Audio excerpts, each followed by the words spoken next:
Business करना आपको बहुत टफ लग सकता है, लेकिन इतना टफ नहीं है। इसके लिए हमें चाहिए कि नंबर ऑफ कस्टमर हमारे पास ज़्यादा है। एग्जैक्ट हम आपको जो समझा रहे हो बहुत डीप नॉलेज है। तो कभी कभी क्या होता है, हमें मार्केट में टिकने के लिए, अपना बेस बनाने के लिए छोटा मोटा लॉस करना भी होता है।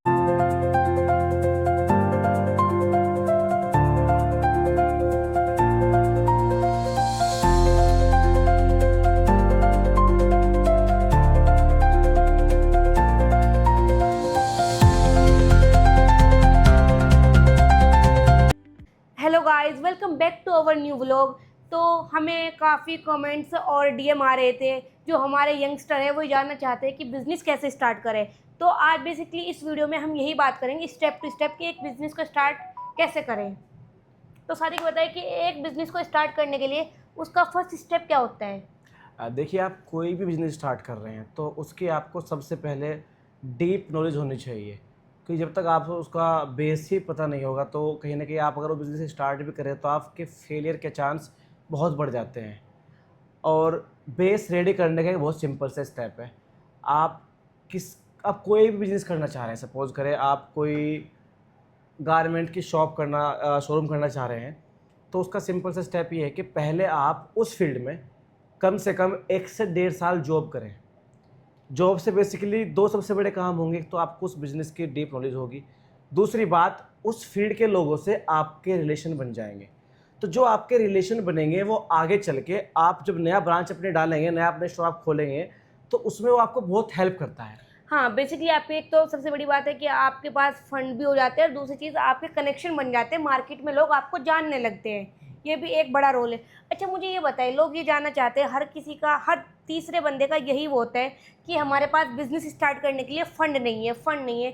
तो इसमें आपका क्या मानना है। हाँ, देखिए, जैसे कि मैंने आपको पहले भी बताया कि आपको 2 काम करने हैं। पहला 1 से 1.5 साल जॉब करनी है, उसमें आपके रिलेशन बन जाएँगे। तो जिस बंदे के पास फंड्स ही नहीं है बिज़नेस स्टार्ट करने के लिए, तो उसमें हमारा ये वाला जो फ़ॉर्मूला है वो काम करता है प्रॉपर। वो कैसे काम करता है, जब आप किसी काम को 1 से 1.5 साल दे देते हैं, तो जो आप 1 से 1.5 साल वो देंगे उस फील्ड में, तो उससे होगा क्या, बेसिकली आपके जो रिलेशन बनेंगे सेल परचेज के, आपका माल कहाँ से आ रहा है, किस वेंडर से आ रहा है, तो वेंडर भी आपको जान लेता है। तो जब आप अपना बिजनेस स्टार्ट करते हैं तो 90% चांस होते हैं कि वो आपका बिहेवियर, आपका काम करने का तरीका को जान लेता है सामने वाला, तो वो आपको माल उधार भी दे देता है। करेक्ट, लेकिन एक उधार की एक सीमा होती है, तो उसका क्या करेंगे आप। देखिए, उधार की सीमा होती है। सपोज करें आपने कोई 100 रुपये का माल किसी से बाय किया, तो आप जितना फास्ट उस माल को बेचेंगे उतनी आपकी बाज़ार में गुडविल बनेगी। तो आपको जो है मेन फोकस सेल पे रखना है कि आपकी सेल कितनी फास्ट हो रही तो है ना? सेल्स के लिए हमें चाहिए कि नंबर ऑफ कस्टमर हमारे पास ज़्यादा है। एग्जैक्टली तो नंबर ऑफ कस्टमर के लिए हमें सबसे पहले अपनी मार्केटिंग पे ध्यान देना होगा। अब मार्केटिंग का भी एक बेसिकली दो तरीके से मार्केटिंग होती है, एक ऑनलाइन एक ऑफलाइन। तो सबसे पहले तो आपको अपने बिजनेस की रिक्वायरमेंट जाननी पड़ेगी कि आपके बिजनेस से जो बिजनेस का फुटफॉल कस्टमर का, वो ऑनलाइन मार्केटिंग से ज़्यादा आएगा कि ऑफलाइन से। अभी सपोज करें आप एक बेकरी स्टार्ट कर रहे हैं या कोई खाने का बिजनेस स्टार्ट कर रहे हैं, तो खाने के बिजनेस के लिए आप अगर ऑफलाइन मार्केटिंग करेंगे तो वो इतनी कारगर नहीं होगी लेकिन उस लेवल पे नहीं होगी। वही अगर आप उसके लिए ऑनलाइन मार्केटिंग चूज़ करेंगे तो मास ऑडियंस उसको देखेगी, नंबर ऑफ कस्टमर ज़्यादा आएंगे। तो उसके लिए आप ऑनलाइन मार्केटिंग प्रीफर करें, जो उसके लिए सूटेबल मार्केटिंग वे है। सेकंड, अगर हम अपने बिजनेस की बात करें तो जैसे हमारा जो कस्टमर है, आपको पता होना चाहिए कि कस्टमर कौन है आपका। तो हमारा जो कस्टमर है टारगेटेड, वो घर का सबसे सीनियर मेंबर होता है जो कि टीएमटी बार्स खरीदने आता है। तो उसके लिए हमारे बिजनेस की जो मार्केटिंग का वे होगा वो ऑनलाइन ना जाके ऑफलाइन होगा, क्योंकि अभी हम इस लेवल पे नहीं पहुंचे कि हमारे देश में 60 साल के एक सबसे सीनियर आदमी रील स्क्रॉल कर रहा हो इंस्टाग्राम पे। स्मार्टफोन यूज नहीं करते हाँ, हैं मतलब बेसिकली वे लोग। करते हैं लेकिन मैक्सिमम नहीं करते हैं। ज़्यादातर फीचर फोन होते हैं लोगों के पास ना, कीपैड वाले होते करेक्ट। हैं। तो हमारे लिए जो सुटेबल मार्केटिंग का वे है वो ऑफलाइन है। तो कहीं ना कहीं ये होता है, बिजनेस करना आपको बहुत टफ लग सकता है, लेकिन इतना टफ नहीं है। हाँ, मैंने जो आपको स्टार्टिंग में बात बोली, आपको सिर्फ उस पर ध्यान रखना है। आप 1 से 1.5 साल किसी भी फील्ड में दो, अपने रिलेशन बनाओ। जहाँ आपके रिलेशन बनेंगे वह आपके माहौल समझेंगे, फिर वह आपको उधार भी देंगे। करेक्ट। और एक देखिए, सबसे सीधी सी बात है, आपको पता होना चाहिए आपका टारगेट कस्टमर कौन सा है, आपका एरिया कैसा है। एक चीज़ और भी याद है, अपने एरिया की स्टडी कर लेना। ऐसा मत करना कि कोई भी बिज़नेस और आपका मन करा कि आपने बिज़नेस खोल लिया, वो ऐसा मत करना। पहले अपने एरिया की डिमांड देख लेना, क्योंकि बिज़नेस इमोशंस पे नहीं चलते, बिज़नेस फैक्ट्स पे चलते। तो किसी भी बिज़नेस को स्टार्ट करने से पहले पहले अपने एरिया को रिसर्च कर लेना कि ये सूटेबल एरिया है भी या नहीं भी। एग्जैक्टली और एक चीज़ ये भी होती है, सपोज करें आपको आपके बाज़ार में कंपटीशन बहुत है करेक्ट। और आपको किसी वेंडर को अपने पास जोड़ना है, तो उसका एक सेल होती है, उसको बोलते हैं लॉस लीडिंग स्ट्रेटजी। उसमें होता क्या है, सपोज करें आपने कोई माल 100 रुपये का लिया और बाज़ार में उसके पास जो आपका सामने वाला जिसको आप कॉम्पिटिटर है। कस्टमर है जो भी है उसको माल सेल कर रहे हैं, तो अगर उस आपके पास वो माल 100 रुपये का आ रहा है, उसके पास भी 100 रुपये का आ रहा है, तो कभी कभी क्या होता है, हमें मार्केट में टिकने के लिए, अपना बेस बनाने के लिए छोटा मोटा लॉस करना भी होता है। सपोज करें आपको वो माल बेचना पड़ेगा 99.50 पे। इसमें आपको ये कैलकुलेट करना है कि आप रिस्क कितना बड़ा ले रहे हैं, कि आप उस रिस्क को, उस लॉस को झेलने के लायक भी है कि नहीं। ऐसा ना हो कि मतलब आप पूरा बाजार का पैसा ही उस पर डुबा दो।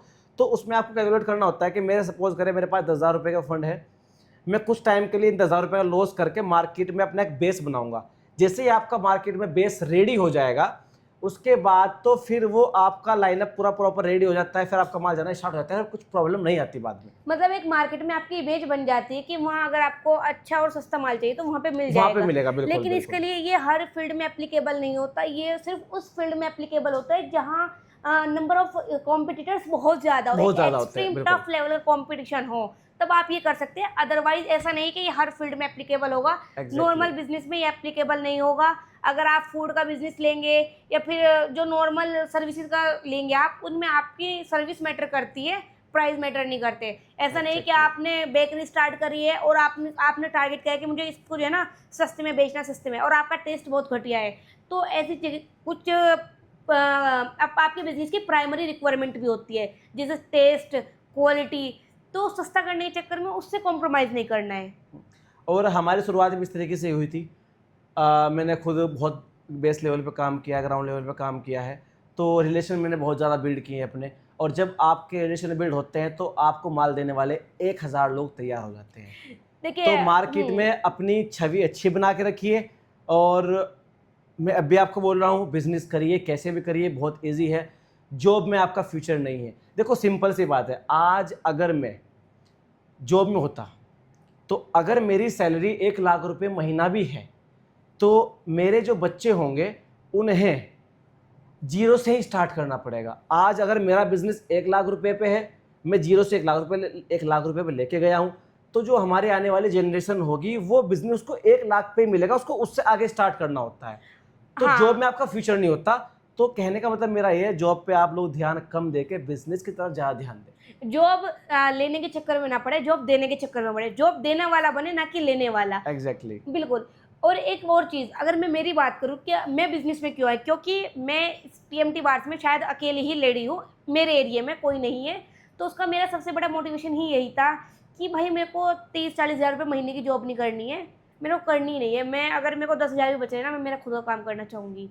तो मेरा वे ऑफ थिंकिंग थोड़ा ऐसा था, तो इसलिए मैं बिज़नेस में आई थी कि भाई मेरे को जॉब नहीं करती। और मैं पर्सनली प्रीफर भी नहीं करती हूँ खुद के लिए जॉब, कि मैं किसी को जी सर नहीं कर सकती हूँ 9 to 5 तो जिससे मेरी पर्सनल ग्रोथ ना हो। हाँ, तो बेसिकली क्या है, जॉब में आपकी तो ग्रोथ हो जाएगी, लेकिन आपकी आने वाली जनरेशन की ग्रोथ नहीं होती है। तो इतनी बात आपको बतानी थी। अब इसमें एक स्टेप और आता है कि रॉन्ग हायरिंग। आपको जो अपनी टीम हायर करनी है उसको बहुत सोच समझ के हायर करनी है, प्रॉपर इंटरव्यू करके कि वो आदमी उसके कैपेबल है कि नहीं है।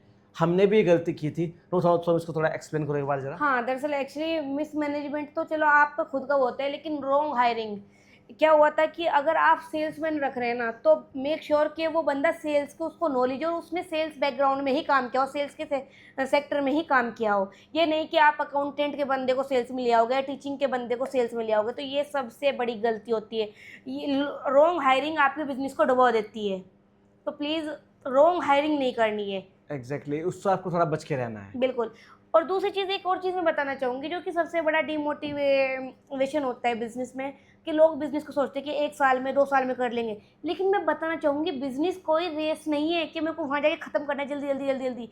बिज़नेस एक मैराथन है जिसको आपको टाइमली, ग्रेजुअली, स्पीड धीरे-धीरे करके आपको लंबा चलना है। और आपका बिजनेस बनने में, आपका बेस बनने में, बिजनेस तो का बनता ही नहीं है कभी, वो तो बढ़ता ही जाता है, लेकिन आपका बेस बनने में 5 साल आपको देने पड़ेंगे। हाँ। हमने खुद 5 साल दिए हैं। देखिए, फाउंडेशन बेस बनाने में आपको टाइम लगता है, लेकिन जब एक बार बिल्डिंग का बेस बन गया ना, फिर ऊपर तो आप जल्दी बना ही अब लेते जैसे हैं। कि मैं आपको बताता हूँ, हमने पहली ब्रांच 2022 में खोली, ठीक है। सेकंड ब्रांच हमने 2024 में खोली, यानी कि 2 साल का गैप। फिर तीसरी ब्रांच हमने 2025 में खोल दी, मात्र 1 साल का गैप रह गया। यस। फिर 6 महीने गैप से ब्रांच खोली, फिर 3 महीने के। अब हमारी जो ब्रांच खुल रही है वो 3 या 2 महीने गैप पे खुल रही है। और आने वाला टाइम ऐसा होगा कि महीना और 15 दिन का भी गैप आएगा। हाँ, नई ब्रांचेस खुलेंगी। तो क्योंकि ये होता क्या है ना, एक स्टेप होता है प्रॉपर। तो इसको आप ना किसी रेस की तरह मत देखिए। हाँ, एक आपने देखा होगा, जब एक बिल्डिंग बनती है तो उसके बेस में कम से कम 1 से 1.5 साल भाग जाता है, और उसके बाद उसके 20 फ्लोर 1 साल में रेडी हो जाते हैं। तो लगता क्या है यार, तो 20 फ्लोर 1 साल में रेडी हो गए, लेकिन उसके बेस में जो टाइम लगा है ना, वो सबसे मेन चीज़ है। तो आपका जब एक ब्रांच पे आप 5 साल दे दोगे, तो मैं श्योरिटी देता हूँ इस बात की कि आपकी नेक्स्ट ब्रांच जो है बड़ी फास्ट खुलेंगी।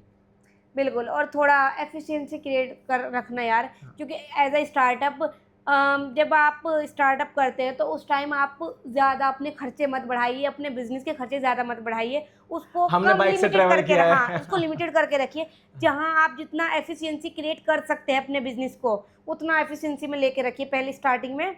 मैं ऑपरेशन के लिए ये नहीं बोल रही हूँ, लेकिन जो एक्स्ट्रा खर्चे होते हैं उनको रोकना है, कि खुद के शौक या कंपनी के पैसे से आप घूम रहे हो, या कंपनी के पैसे से आप पार्टी कर रहे हो, या कंपनी के पैसे से आप कहीं और ऐसी जगह खर्च कर रहे हो। जो आपने कंपनी का फंड है ना, वो मेक श्योर कि वो कंपनी के ऑपरेशन में ही यूज हो। अच्छा, एक पॉइंट और भी है कि हमारे जो दुकानदार होते हैं, वे सबसे बड़ी गलती क्या करते हैं कि अपनी फिक्स सैलरी नहीं रखते हैं।